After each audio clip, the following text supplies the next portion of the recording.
The Christmas turkey was still warm when my mother's words froze the air between us. "You're a burden.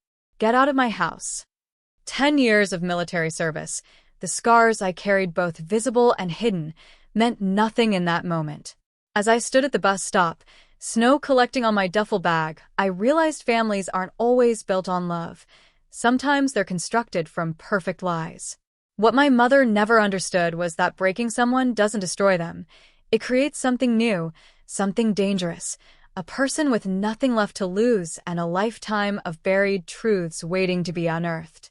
She thought casting me out would silence me. Instead, it set me free to discover who I really was and the sister she'd tried to erase from both our lives. The bus rattled to a stop in front of the familiar two-story colonial house, its windows glowing with warm light against the December dusk. I stood on the sidewalk, my duffel bag heavy in my grip, not from its contents, but from what this homecoming represented. 10 years in the military, an honorable but medical discharge, and now what? I took a deep breath that stung my lungs in the cold air and walked up the pathway. Before I could knock, the door swung open. "Evelyn," my mother said, her voice neither warm nor cold, just politely distant. "You're later than you said you'd be." No hug. No welcome home. No acknowledgement of the scar that ran from my temple to my jaw, a souvenir from my last deployment. "Traffic," I mumbled, though there hadn't been any. I'd sat at a coffee shop for 2 hours, delaying the inevitable. Delia, my mother had always insisted I call her by her first name since I turned 18, stood aside to let me enter. The house smelled of pine and cinnamon, the sense of a perfect Christmas that existed only in her carefully curated world. "Your room is...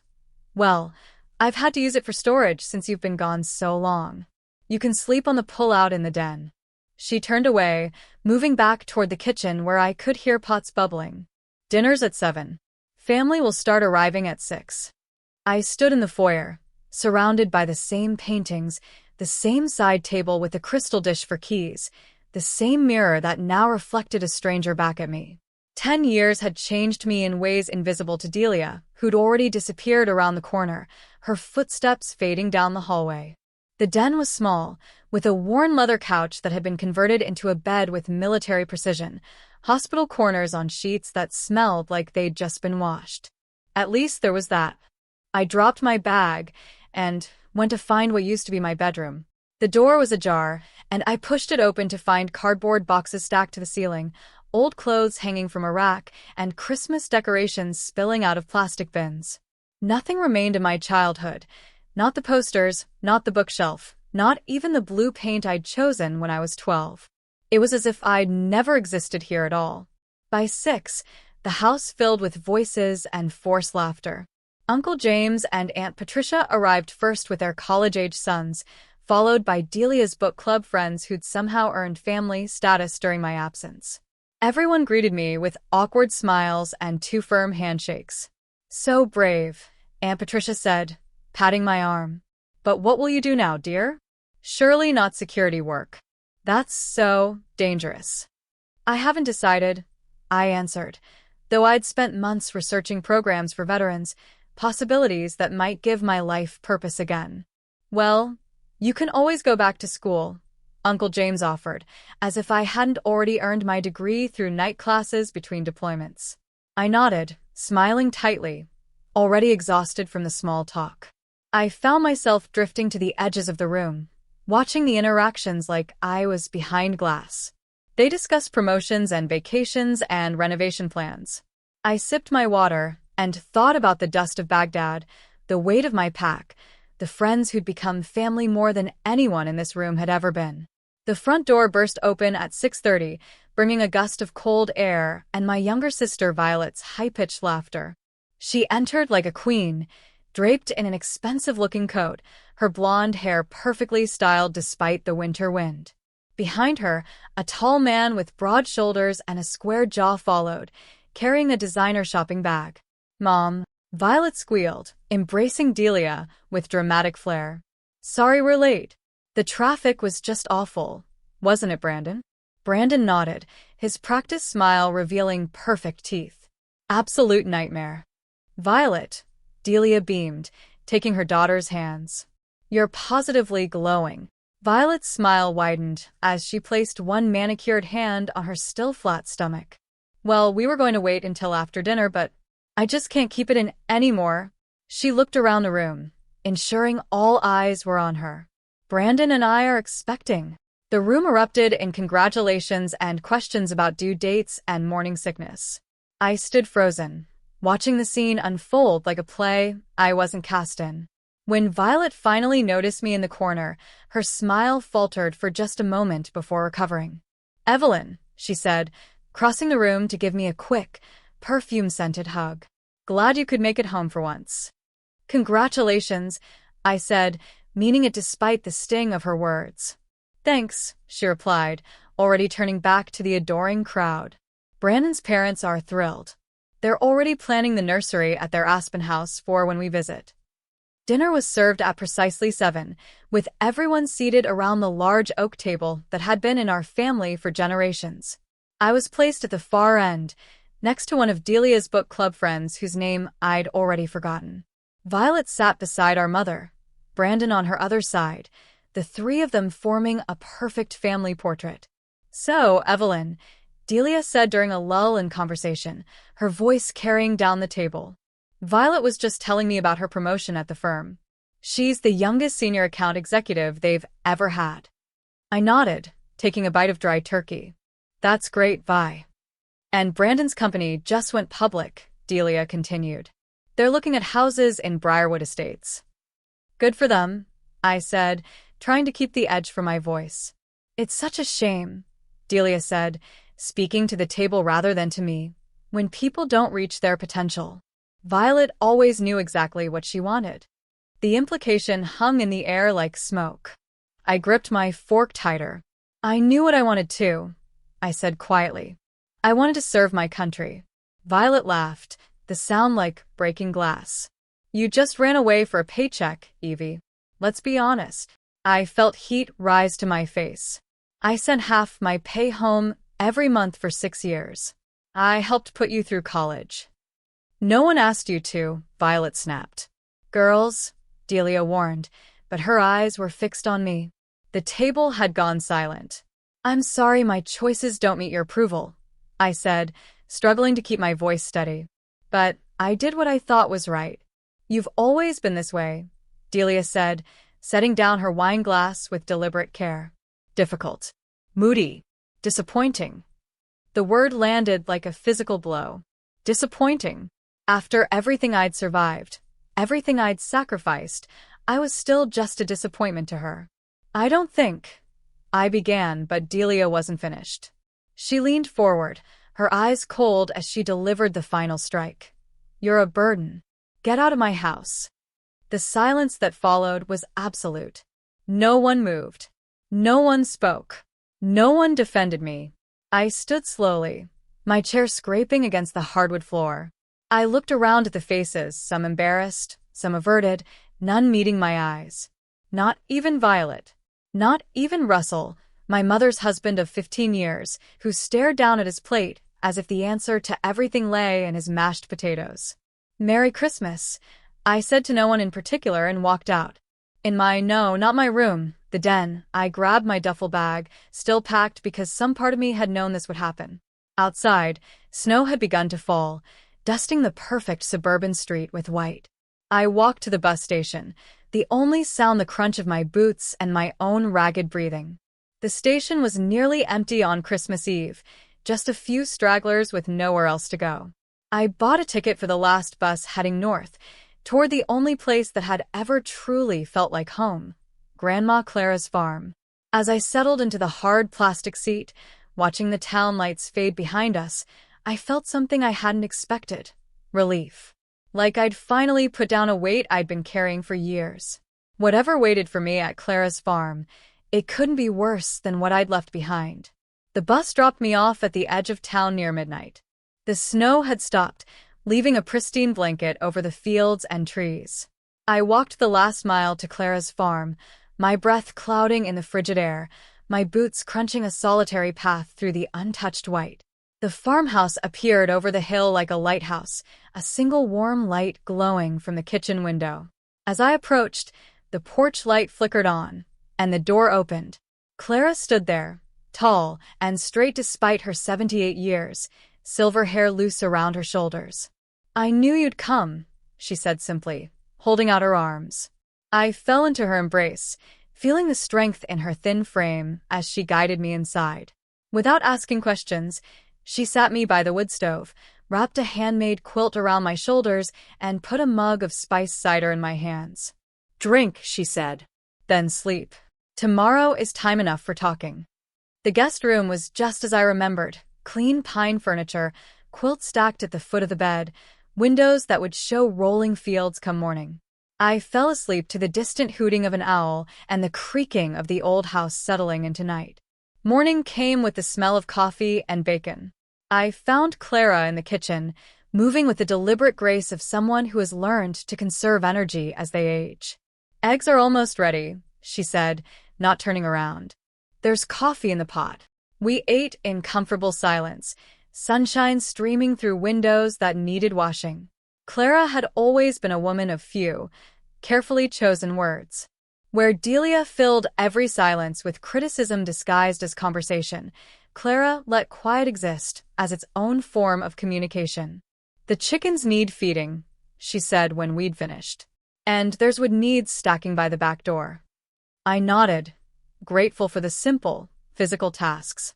Outside, the winter air was sharp and clean, the world silent except for the chickens clucking impatiently in their coop. I fell into the rhythm of farm chores easily, muscle memory from childhood summers spent here while Delia found herself through various relationships and career changes. By afternoon, I'd fed the animals, stacked wood, and helped Clara sort seeds for spring planting. My body ached, but it was the good kind of pain that comes from useful work. "There's more I could use help with," Clara said, in the attic. "Some boxes need moving." The attic stairs creaked under our weight as we climbed. Dust motes danced in shafts of light coming through the small dormer windows. Clara pointed to a stack of boxes near the chimney. "Those need to go over by the east wall," she said. "Mind the floor joists." As I moved the first box, something slipped from between the cardboard and fell to the floor with a metallic clink. A small, tarnished lockbox, its key missing. "What's this?" I asked, picking it up. Clara stared at it for a long moment before answering. "Old things. Best left alone for now." But as I continued moving boxes, a worn leather-bound book slipped from one of them, falling open to reveal yellowed pages filled with handwriting I didn't recognize. A photograph fluttered out, faded, its edges worn. I picked it up and felt the world tilt beneath me. The photo showed a baby me, I was sure of it, cradled in the arms of a man I'd never seen before. He was young, maybe 25, with dark hair and a smile that crinkled the corners of his eyes. My eyes. On the back, written in faded ink. "Jude and Evelyn, 3 months." "Who is this?" I asked, my voice strange in my ears. Clara took the photo gently from my hands, her face unreadable. "You should rest first," she said. "Then we'll talk." "Clara, who is this man?" I insisted, pointing at the photograph she now held protectively. "Later," she said firmly. "Some things need proper telling." That night, I couldn't sleep. The photo had awakened questions I'd never thought to ask. Russell had been my mother's husband since I was 5. I'd always assumed he was my father, though he'd never acted like one. He'd been a distant figure, always deferring to Delia in matters concerning Violet and me. Just after midnight, I heard Clara's voice, low and urgent. I crept to the hallway and saw her on the old rotary phone, half turned away. "She found the picture," Clara was saying. "Yes, of Jude. No, I haven't told her yet. It has to be done right this time." When she hung up, I stepped into view. "Who are you talking to?" Clara didn't look surprised to see me. "An old friend," she said. "Go back to bed, Evelyn." The next morning brought a visitor. A truck pulled up the long driveway, and a tall man with broad shoulders and work-roughened hands came to the door. He looked to be in his early 40s, with sun-creased eyes and a quiet demeanor. "Morning, Clara," he said, then turned to me with a flash of recognition in his eyes that he quickly masked. "You must be Evelyn. I'm Roan. I help Clara with the heavy work around here." "Nice to meet you," I said, studying his face. "Have we met before?"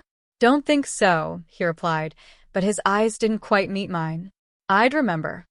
While Roan fixed a leak in the barn roof, I drove Clara's ancient pickup into town for groceries. The general store was little more than a large room with essentials lining the shelves, but it served the scattered farms in the area. As I placed my items on the counter, the gray-haired woman behind the register stared at me with undisguised curiosity. "You're Clara's granddaughter," she said. It wasn't a question. "I am," I replied, counting out bills. "The daughter who came back," she added, with a meaningful look I couldn't interpret. "I'm just visiting," I said, uncomfortable under her scrutiny. She hummed, bagging my groceries with deliberate slowness. Funny how things circle back around, isn't it? Back at the farm, I found Clara sitting at the kitchen table, her hands folded in front of her. The lockbox sat between us, now open. "Sit down, Evelyn," she said. "It's time we talked." My heart pounded as I took the chair across from her. Clara's eyes, the same deep blue as mine, held a mixture of resolve and regret. "Your father," she said, her voice steady but soft, "isn't who you think." 5 simple words that demolished the already shaky foundation of my life. "What do you mean?" I asked, though part of me already knew. Clara sighed, a deep sound that seemed to come from her very soul. "I mean, Russell Thompson is not your father. Never was." "Then who?" I began, but she held up one weathered hand. "Some truths have to unfold on their own," she said. She reached into her apron pocket and pulled out an old brass key. "There's a room in the back of the barn. Locked. This opens it." I stared at the key in her palm. "What's in there?" "Your history," she said simply. "Go see." The walk to the barn felt eternal. Inside, past the stalls where Clara kept her 2 elderly horses, was a door I'd never noticed before. It was built into the back wall, nearly invisible against the weathered wood. The key turned with a heavy click. The small room was dusty but organized. A metal desk with a reading lamp, shelves lined with books and boxes. And in the center, a wooden trunk with my name carved into its lid. Inside, I found stacks of letters tied with faded ribbon, their envelopes addressed to me, but never sent. A journal bound in soft leather with the name, Wren, embossed on its cover. Family records, birth certificates, hospital records, school reports, some I recognized as mine, others for someone named Wren Bennett, born 2 years before me. I opened the first letter with trembling hands.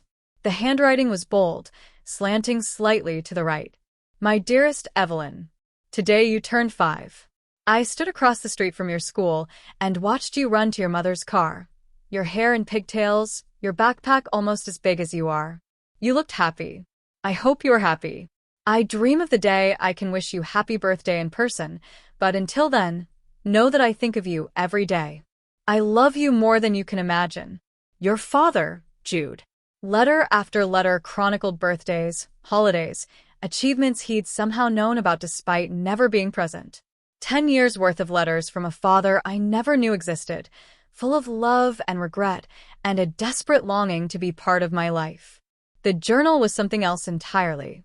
It belonged to someone named Wren, a sister, I realized with growing shock.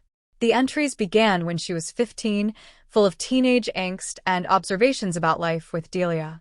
There were sketches throughout, landscapes, portraits, abstract designs, all showing remarkable talent. I recognized some of the drawings. They matched sketches I'd found hidden in my room as a child, drawings I'd assumed were from a previous occupant. Delia had taken them away when I showed her, saying they were just trash. With the journal and letters clutched to my chest, I returned to the house. Clara sat where I'd left her, as if she hadn't moved in the hours I'd been gone. "Who is Wren?" I demanded, my voice shaking. "And who is Jude?" Clara closed her eyes briefly, then looked at me with a steady gaze. "Wren is your sister. Your full sister. Jude Bennett is your father. Your real father." He was the love of your mother's life in college, but her parents didn't approve. He was poor, from a working-class family. They wanted better for Delia. So, she just left him? Even though she was pregnant. Clara nodded. With Ren, yes. Jude didn't know until after Ren was born. By then, Delia had told everyone the father had abandoned her.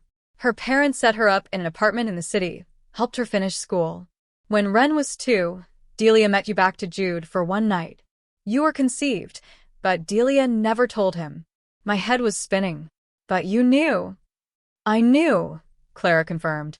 Jude and I stayed in touch. When you were small, I used to bring you here for visits. You'd play with Ren while Jude and I talked on the porch. You were too young to remember. Delia allowed this? I asked, disbelieving. Clara's face hardened. She didn't know. Until she did. When you were 4, she found out. She threatened to cut me off completely. I'd never see you or Ren again if I continued. I had to choose between seeing you on Delia's terms or not at all. What happened to Ren? I asked, thinking of the journal entries that stopped abruptly when Ren was 17. Clara's eyes grew distant with pain. There was an incident. Delia had a breakdown one night. Ren got the worst of it. She was hospitalized, then institutionalized. Delia told everyone Ren had mental health issues, but it was Delia. I finished sick to my stomach. Where is Ren now? I don't know, Clara admitted, her voice breaking for the first time. She was released from the institution 10 years ago, but she disappeared. I've been looking ever since. I sat in stunned silence, trying to process everything. A father who'd loved me from afar for my entire life. A sister I couldn't remember. A mother who had systematically erased them both from my history. I need to find her, I said finally. I need to find them both. Clara nodded, tears in her eyes. Yes, she said. It's time. The next morning, I drove to the address listed on Ren's institutional records, a sprawling facility 2 counties over called Pinewood Psychiatric Hospital. The building was newer than I expected, all glass and neutral colors designed to feel less institutional. At the reception desk, a young woman with kind eyes greeted me. How can I help you today? I'm looking for information about a former patient, I said. Ren Bennett. She would have been here about 10 years ago. The receptionist's smile faltered. I'm sorry, but patient information is confidential. Are you family? I'm her sister, I said, the words still strange on my tongue. I just found out about her. Please, I'm trying to find her. She studied my face, seeming to come to a decision. Let me see if Dr. Morris is available. He's been here a long time. He might remember. 20 minutes later, I sat across from Dr. Morris, a thin man with salt and pepper hair and wire-rimmed glasses. He steepled his fingers as he considered me. Ren Bennett, he said finally. Yes, I remember her well. Talented artist. Quiet. Never should have been here in the first place. What do you mean? I asked. He sighed. She didn't have any diagnosable condition that warranted long-term care. Her mother insisted, brought documentation from another doctor, now discredited, claiming Ren had dangerous tendencies. He shook his head. I never saw evidence of that. When I began the process to release her, her mother fought it vigorously. But she was released eventually? Yes, when she turned 21. Legal adult. Her mother couldn't keep her here anymore. He hesitated. But she never went home. She checked herself out with just the clothes on her back and a sketchbook. No one came for her. Do you have any idea where she went? I asked, desperation creeping into my voice. Dr. Morris's expression softened. No, I'm sorry. We tried to follow up, but she didn't want to be found. As I turned to leave, he called after me. Ms. Bennett? There was one thing. Before she left, Ren painted a mural in our recreation room. It's still there. You might want to see it. The mural covered an entire wall, a landscape that I recognized immediately as Clara's farm, seen from the hill behind the barn. In the foreground stood 3 figures, an older woman with silver hair, a young woman with a military uniform, and between them, slightly apart, a woman with a paintbrush in her hand. It was us. Clara, me, and Ren, as we might have been if life had gone differently. She had painted a future that never happened, a family that had been torn apart before it could exist. I drove back to the farm in a daze, my mind racing with questions. Who had Ren become? Where was Jude now? And how had Delia managed to erase them so completely from our lives? Clara was waiting on the porch when I returned, her face tight with concern. "Someone was here," she said without preamble. "While you were gone. The barn room is a mess."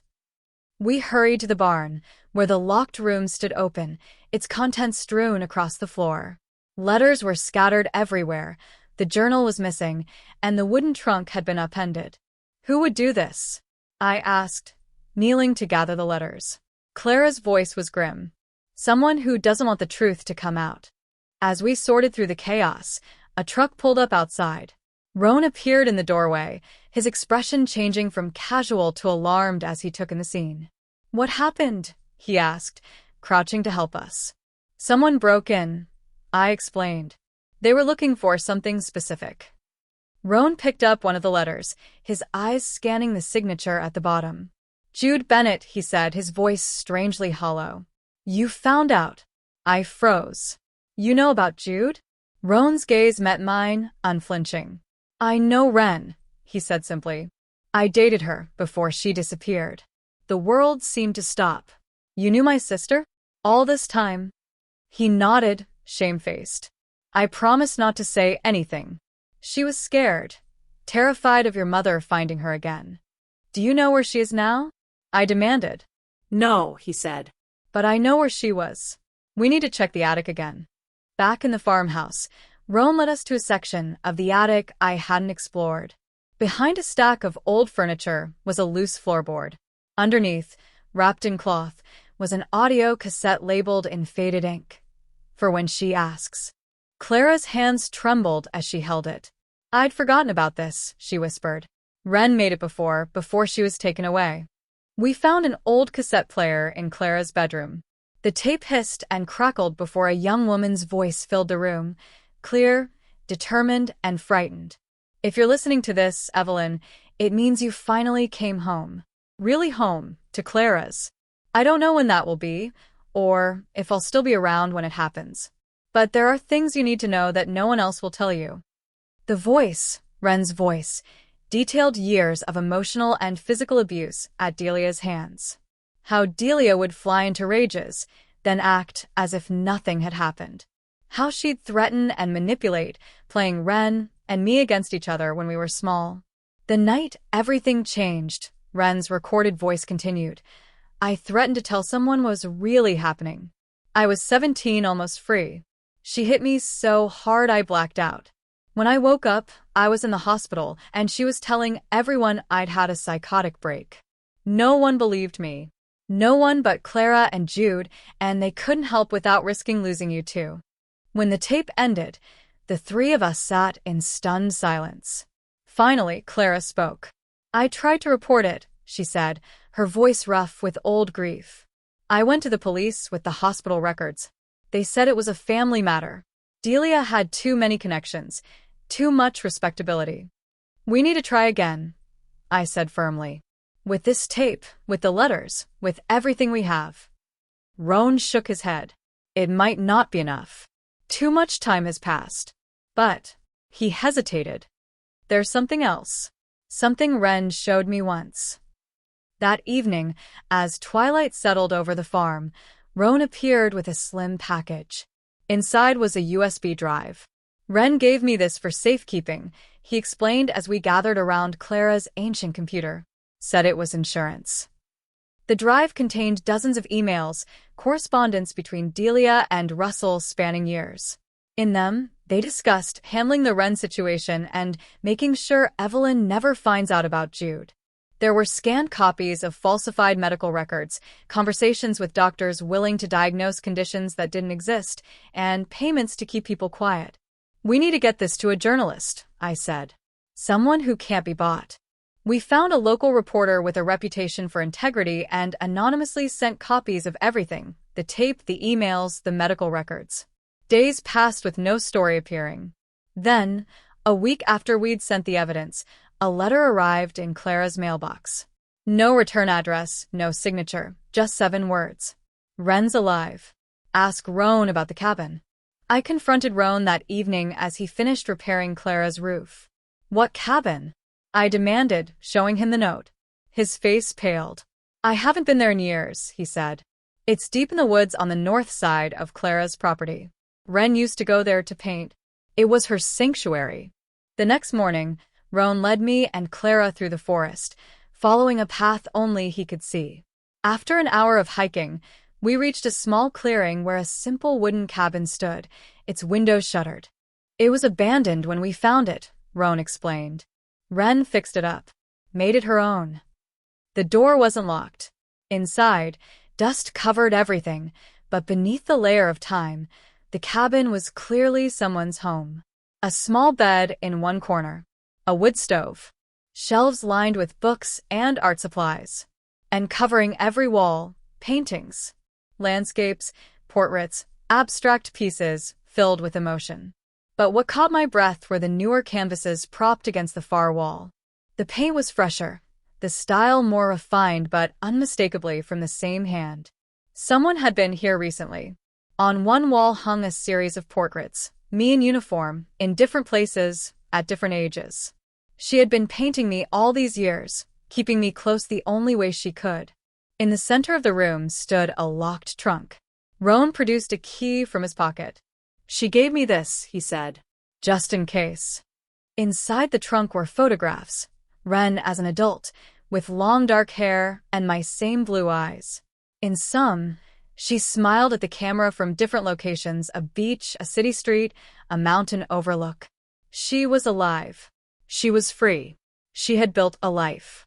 A sketchbook lay at the bottom of the trunk, its pages filled with drawings of the 3 of us, Clara, Wren, and me, together in scenes that had never happened. Christmas mornings, birthday celebrations, ordinary moments of a family that should have been.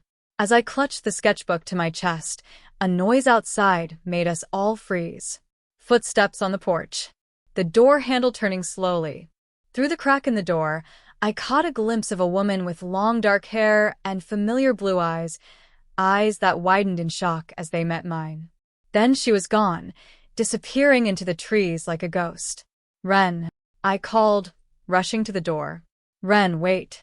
But the forest had already swallowed her. All that remained was the echo of my voice and the certainty that my sister, the sister I never knew I had, was watching from somewhere among the silent trees. We need to go after her, I said, already moving toward the door. Roan caught my arm. Not like this, he warned. She'll just disappear deeper. She survived this long by staying hidden. But she's my sister, I protested, the words still new and strange on my tongue. And she's terrified, Clara said softly. Remember what she's been through, Evelyn. To her, the world isn't safe. Reluctantly, I let them lead me back to the farmhouse. Night had fallen by the time we arrived, and an unfamiliar car was parked in the driveway. Sleek, black, expensive. Stay behind me, Roan murmured, stepping in front first. The kitchen light was on. Sitting at Clara's worn oak table was Delia, her perfectly manicured hands wrapped around a teacup as if she belonged there. She looked up as we entered, her eyes cold as they swept over me. Mother, I said flatly. What are you doing here? Looking for you, of course, she replied, her voice honeyed with false concern. You left so suddenly. The family was worried. No, they weren't, I said. And neither were you. Clara moved to stand beside me. You need to leave, Delia. You're not welcome here. Delia's smile hardened. In my own mother's house? I think not. Her gaze shifted to something behind us.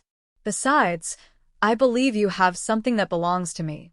I turned to see Russell in the doorway to the living room, holding Wren's journal and the cassette tape. Put those down, I demanded. Family property, Russell said with a shrug. Just cleaning up loose ends. Those aren't yours, Clara said, her voice stronger than I'd ever heard it. They belong to Wren. And to Evelyn. Wren. Delia spat the name like a curse. Always Wren. The troubled one, the special one. She nearly destroyed this family with her lies. The only liar here is you, I said, stepping forward. We know everything. The abuse. The false diagnoses. How you hid my real father from me. Something flickered in Delia's eyes. Fear, maybe, or rage, before she controlled it. You always were gullible, Evelyn. Believing whatever story made you feel special. It's not a story, Roan said, holding up his phone. It's all documented. The emails between you and Russell. The falsified medical reports. Everything. Delia's composure slipped for just a moment. She glanced at Russell, who had gone pale. We should go, he said quietly. Now. This isn't over, Delia hissed as she stood. You have no idea who you're dealing with. After they left, we discovered the extent of the damage. The farmhouse had been thoroughly searched. Drawers emptied, closets ransacked. The remaining letters from Jude were gone. They're scared, Clara said as we cleaned up. They wouldn't have come themselves if they weren't. That night, none of us slept well. I kept thinking I heard noises outside my window, footsteps in the snow, whispers on the wind. But morning came without incident, bright winter sunshine spilling across the kitchen floor as we ate breakfast. Roan arrived early, his truck loaded with lumber and tools. Thought I'd fix up the barn room properly, he explained. Make it secure. While he worked, Clara and I sorted through what remained of our evidence. Without the letters and journal, we had only the digital copies of emails on Roan's phone and our own testimonies. It might not be enough, I admitted, frustrated. Especially against someone like Delia. There's still the audio tape, Clara reminded me. Russell took it, but I made a copy years ago. It's with a lawyer in town, Margaret Wilson. She's kept it safe for me. Margaret Wilson's law office was a small brick building on Main Street. The attorney herself was a formidable woman in her 60s with sharp eyes and a no-nonsense demeanor. Clara called ahead, she said, ushering us into her office. I've been waiting for this day for a long time. From her safe, she retrieved not just a copy of Wren's tape, but a thick file of documents, medical reports, police statements, and affidavits from former household staff who had witnessed Delia's abuse. I've been building this case for 15 years, Margaret explained. Ever since Clara first came to me about Wren. We never had enough to move forward. Delia's influence was too strong, and Wren disappeared before we could get her testimony. She looked at me intently. But with you here now, that changes everything. Back at the farm, we found the barn room restored and reinforced with a new, sturdy door. Roan was just finishing up when my phone rang, an unknown number. Hello. I answered cautiously. The journalist you contacted is compromised, a woman's voice said quickly. Delia got to him. Don't trust the authorities in town either. Who is this? I asked, though I already knew. A pause. You know who. Another pause. Come to the cabin tonight. Alone. At midnight. The line went dead. Wren? Clara asked, seeing my face. I nodded, my heart racing. She wants to meet. Tonight. Roan looked concerned. It could be a trap. Delia could have found the cabin. It's not a trap, I said with certainty. It was her. I know it was. That night, I made my way through the dark forest alone, following the path we'd taken earlier. The moon was nearly full, casting silver light through the bare branches. Every sound made me jump. The crack of a twig, the hoot of an owl, the rustle of something moving through the underbrush. The cabin appeared just as before, but now a faint light glowed from behind the shuttered windows. I hesitated at the edge of the clearing, suddenly unsure. I've been watching you, a voice said from the shadows. Since you arrived at Clara's. She stepped into the moonlight, a woman my age with long dark hair and my same blue eyes. Taller than me by a few inches, thinner, her movements cautious as a deer's. Wren, I breathed. She nodded, keeping her distance. You look like him. Like Jude. You know where he is? I asked, hope flaring. No, she said. We lost touch years ago. It was safer that way. Slowly, as if approaching a wild animal, I took a step toward her. I didn't know about you. About him. All these years I didn't know. I know, she said. I've been following your life from a distance. I knew when you enlisted, when you were deployed, when you were injured. She gestured toward my scarred face. I painted you to remember you, to keep you close. Another step closer. Why didn't you contact me before? Fear, she said simply. Delia has resources, connections. I was afraid she'd find me and finish what she started. Her eyes darkened with memory. And I didn't know if you'd believe me over her. I believe you, I said fiercely. I've seen the evidence. I know what she did. Ren studied me for a long moment, then nodded toward the cabin. Come inside. There's more you need to see. The cabin was warm, a small fire burning in the wood stove. Every surface was covered with paintings, landscapes, abstracts, and dozens of portraits of me at different ages, in different places. On a small table lay a stack of newspaper clippings, stories about my unit's deployments, my commendation ceremony, anything that mentioned my name. You've been tracking me all this time, I said, touched and unsettled in equal measure. You're my sister, she said, as if that explained everything. And perhaps it did. From beneath a floorboard, Ren produced a metal box. Inside were more letters from Jude, photos of the three of us together when I was too young to remember, and a flash drive. This is the real reason Delia's panicking, she said, holding up the drive. It contains recordings of her threatening me, admitting to falsifying medical records, and discussing with Russell how to keep you from finding out about Jude. Her eyes were hard. She didn't know I was recording her visits to the institution. This is what we need, I said, excitement building. With this, we can finally expose her. Ren's smile was sad. It won't be easy. She'll fight. Hard. Then we'll fight harder, I promised. Together. As we walked back to the farmhouse in the pre-dawn light, Ren told me about her life since escaping the institution, how she'd lived off the grid, moving from place to place, supporting herself with her art sold under a pseudonym. How she'd watched me from afar, too afraid to reach out but unwilling to sever the last connection to family she had.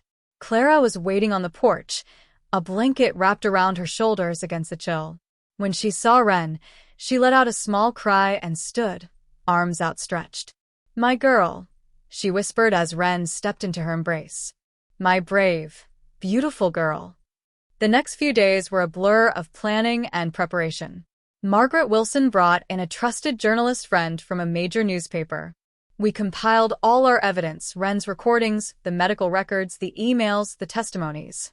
Together, it formed an undeniable picture of systematic abuse and manipulation spanning decades.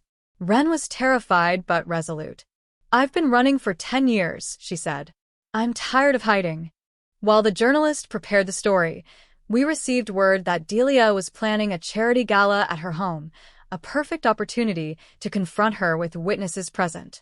It's risky, Margaret warned. She'll have home field advantage. But she won't expect all of us together, I pointed out. And she certainly won't expect Ren. The night of the gala arrived. Roan drove us in his truck, parking a block away from Delia's house. Through the windows, we could see the party in full swing. Well-dressed guests mingling, champagne flowing, Delia at the center of it all in an elegant black dress. Remember the plan, Margaret said as we approached the front door. Stay calm, stick together, let the evidence speak for itself. The doorman tried to stop us, but Margaret presented her invitation, procured through connections I didn't ask about, and we were inside. Heads turned as our unlikely group moved through the crowd. I scanned the room and spotted Violet near the grand piano, her pregnancy now showing beneath her designer dress. Our eyes met across the room. Her champagne glass froze halfway to her lips, her face draining of color as she recognized me, and then Ren beside me, unmistakably my sister despite the years apart. Delia noticed the disturbance and turned. For just a moment, genuine fear flashed across her face before her social mask slammed back into place. Well, she said with brittle brightness. What an unexpected surprise. We need to talk, I said evenly. All of us. Now. This is hardly the time or place for a family discussion, Delia replied, her smile fixed as she glanced around at her curious guests. "It's exactly the right time," Ren said, her voice steady despite her trembling hands. "Unless you'd prefer we share everything with your friends first." Delia's smile vanished. "My office." Now. She turned to her guests. "Please excuse me for a moment. Family matter." In the wood-paneled office, Delia positioned herself behind her desk like a general preparing for battle. Russell stood beside her, his face pale and sweating. Violet hovered near the door, looking confused and frightened. "What is this about?" Delia demanded once the door was closed. "This," Margaret said, placing a tablet on the desk. "And this." A thick folder of documents. "And this." Ren's recordings, ready to play. "We know everything," I said. About Jude. "About how you abused Ren and had her committed on false pretenses. About how you've lied to me my entire life." "Ridiculous," Delia scoffed, but her hands were shaking. "These are the delusions of a troubled girl and a bitter old woman." "They're not delusions," Ren said quietly. She pressed play on the recordings. Delia's voice filled the room, cold and threatening. "If you ever tell anyone what really happened, I'll make sure you never leave this place. No one will believe you anyway. You're crazy, remember? I have the papers to prove it." Violet gasped, her hand covering her mouth. "Mom? "What is this?" "It's nothing," Delia snapped. "Doctor recordings. Fabricated evidence." "It's not fabricated," Russell said suddenly, his voice barely above a whisper. We all turned to look at him. "Russell," Delia warned. "Don't." He shook his head, shoulders slumping. "I can't do this anymore, Delia. It's over." He looked at me, then at Ren. "I'm sorry. I should have stopped her years ago. I knew what she was doing to Ren. I knew about Jude. I helped her hide it all." "You coward," Delia hissed. "Yes," he agreed, meeting her gaze for perhaps the first time. "I am, but not anymore." Violet moved away from the door, her face ashen. "Is it true? Did you?" She couldn't finish the sentence. "Your mother has a temper," Russell said gently. "You never saw the worst of it. She made sure of that." "You were always her favorite," Ren told Violet. "The good daughter. The one who did everything right." Violet looked stricken. "I didn't know," she whispered. "I swear I didn't know." "A touching family reunion," Delia said, her voice dripping with contempt. "But ultimately meaningless. You have no real power here." "We have the truth," I said. "And tomorrow, everyone else will too." I nodded toward the journalist waiting outside. "The story runs in the morning, complete with Russell's testimony, the recordings, the medical records, everything." "You wouldn't dare," Delia said, but uncertainty had crept into her voice. "Watch us," Ren replied. "Your career, your reputation, your social standing, it all ends tomorrow," Margaret added calmly. "Unless." "Unless what?" Delia demanded. "Unless you confess." Now. On camera. To everything." Delia laughed, a harsh, brittle sound. "Never." "Then I will," Russell said, straightening his shoulders. "I've kept quiet too long." What followed was a full, devastating confession, Russell speaking steadily into the journalist's camera, detailing years of Delia's manipulation, abuse, and lies. How she'd hidden Jude from me. How she'd created false medical records to have Ren committed. How she'd threatened and bullied anyone who got in her way. Throughout it all, Delia sat rigidly behind her desk, her face a mask of cold fury. When Russell finished, she looked at each of us in turn. "Get out of my house," she said, her voice deadly quiet. "All of you." "Gladly," Ren replied. "But we're not done. Not by a long shot." Outside, Violet caught up with us, tears streaming down her face. "I want to help," she said. "Whatever it takes."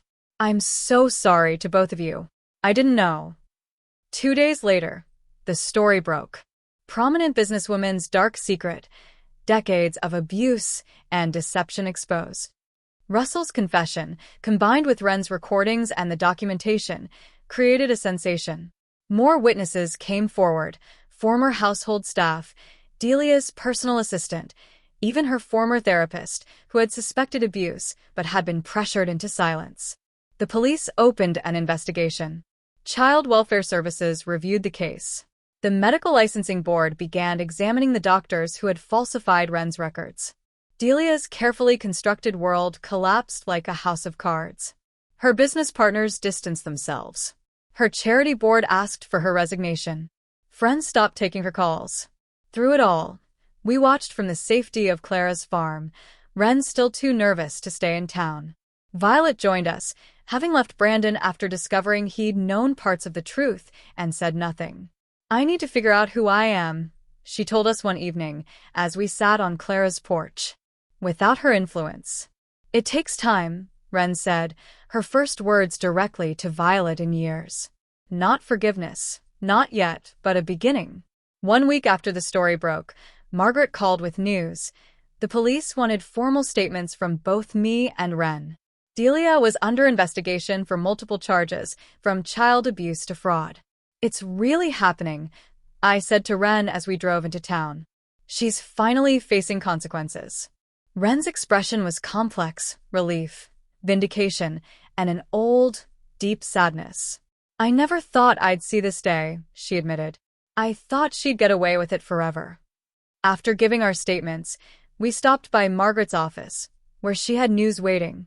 "I found him," she said simply. Who? I asked, though my heart already knew. "Jude Bennett. Your father. He's alive, living in Oregon. I have his contact information if you want it." Ren and I looked at each other, a lifetime of loss and longing passing between us. "Yes," we said in unison. "We want it." Spring came early to Clara's farm, melting the snow and revealing tender green shoots pushing through the dark earth. In the 3 months since confronting Delia, our lives had transformed in ways I could never have imagined. The old barn, once just a weathered structure housing hay and tools, was now becoming something new. Roan supervised the renovation, turning the space into what Ren and I envisioned: an art center for veterans and trauma survivors. Large windows let in natural light, illuminating easels and work tables where people could create, heal, and connect. "The south wall still needs reinforcing," Roan said one afternoon as we inspected the progress. "But it'll be ready to open by summer." "It's perfect," Ren replied, her hand brushing against his briefly, a small gesture that spoke volumes about their rekindled relationship. Clara watched the transformation from her rocking chair on the porch, her body growing frailly even as her spirit remained strong. At 82, she moved more slowly now, but her eyes were bright with satisfaction as she saw her granddaughters rebuilding what had been broken. "I always knew this day would come," she told me one evening as we sat together watching the sunset. "I just prayed I'd live to see it." "You've seen it and more," I assured her, holding her weathered hand in mine. "And there's still more to come." The legal proceedings against Delia moved forward steadily. She had been charged with multiple counts of child abuse, fraud, and witness tampering. Russell had accepted a plea deal in exchange for his testimony, and the doctors who had falsified Ren's records were under investigation by the medical board. Most surprisingly, a documentary filmmaker had approached us, wanting to tell our story. After careful consideration, we agreed, seeing it as an opportunity to shed light on family abuse and the institutional failures that had allowed Delia to maintain her deception for so long. "Your story matters," the filmmaker, Sarah, told us during our first interview. "It could help others who are silenced, forgotten, erased." The filming process was both healing and painful, requiring us to revisit trauma we'd rather forget. But together, Ren and I found strength in speaking our truth. Clara participated too, her soft voice strengthening as she recounted the years of trying to protect us within the limitations of her power. On a warm May afternoon, my phone rang, a number from my old military unit. "Sergeant Bennett," a familiar voice said when I answered.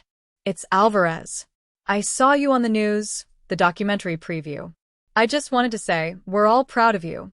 What you're doing now is as brave as anything you did in uniform." The call left me in tears, overwhelmed by the connection to the people who had been my family for a decade. That evening, I began writing, trying to make sense of my journey from soldier to survivor to advocate. Ren's sketches covered the walls around me, visual anchors for the narrative I was struggling to shape. It doesn't have to be perfect, Ren reminded me, looking over my shoulder at the pages scattered across the desk. It just has to be true. June brought a letter from Violet, who had moved to Seattle to start fresh. She was in therapy, she wrote, learning to understand how Delia's manipulation had shaped her own behavior. She had left Brandon permanently after discovering his complicity in hiding information about Ren's whereabouts years ago. I don't expect forgiveness, she wrote. I just want you both to know I'm trying to be better. To be worthy of being your sister someday. It was a start, tentative, fragile, but real. Ren's art career bloomed unexpectedly when a gallery owner from Portland saw her work in the documentary preview. He offered her a showing, featuring both her landscape pieces and the series of portraits she'd painted of me over the years. I'm not sure I'm ready, she confessed the night before the opening, anxiety making her hands tremble as she arranged the final display. You are, I assured her. We both are. The exhibition was a revelation. People packed the small gallery, moved to tears by the story behind the paintings. A portrait of me in uniform, painted from a newspaper photo during my second deployment, became the centerpiece, a symbol of resilience that resonated beyond our personal story. As summer settled over the farm, bringing lush growth and golden evenings, we received word that Delia had accepted a plea deal. She would serve time, though not as much as we'd hoped. More importantly, her reputation was irreparably damaged, her power to harm others diminished. Is it enough? Roan asked, as we discussed the news over dinner. It has to be, Ren said after a long pause. Justice is imperfect. But we're free. That's what matters. Clara's health began to decline as July turned to August. The doctors spoke of her heart growing weaker, of systems beginning to shut down. We moved her bed to the sunroom, where she could watch the birds and feel the breeze through open windows. I have something to tell you both, she said one evening, her voice thin but determined. Jude is coming. I called him. He'll be here tomorrow. Ren and I exchanged startled glances. We had been in contact with our father via phone and email for months, building a tentative relationship, but neither of us had felt ready for an in-person meeting. Are you sure? I asked, my heart racing. Clara smiled, her blue eyes, our eyes, crinkling at the corners. I'm sure. It's time. The next day dawned clear and perfect, as if the weather itself approved of this long-awaited reunion. Roan helped Clara into her favorite chair on the porch, wrapped in quilts despite the summer warmth. Ren and I sat on either side of her, a united front against the uncertainty of meeting the man who had loved us from afar for so long. When the rental car pulled up the long driveway, I felt Ren's hand slip into mine, squeezing tight. The man who emerged was tall and straight-backed despite his 60-plus years. His hair was silver now, not the dark brown of the photographs, but his eyes, my eyes, Ren's eyes, Clara's eyes, were exactly the same. He stopped at the foot of the porch steps, emotion making it impossible for him to speak. We stared at each other, three people connected by blood but separated by decades of deliberate distance. Clara broke the silence. Jude, she said softly. Come meet your daughters. Properly this time.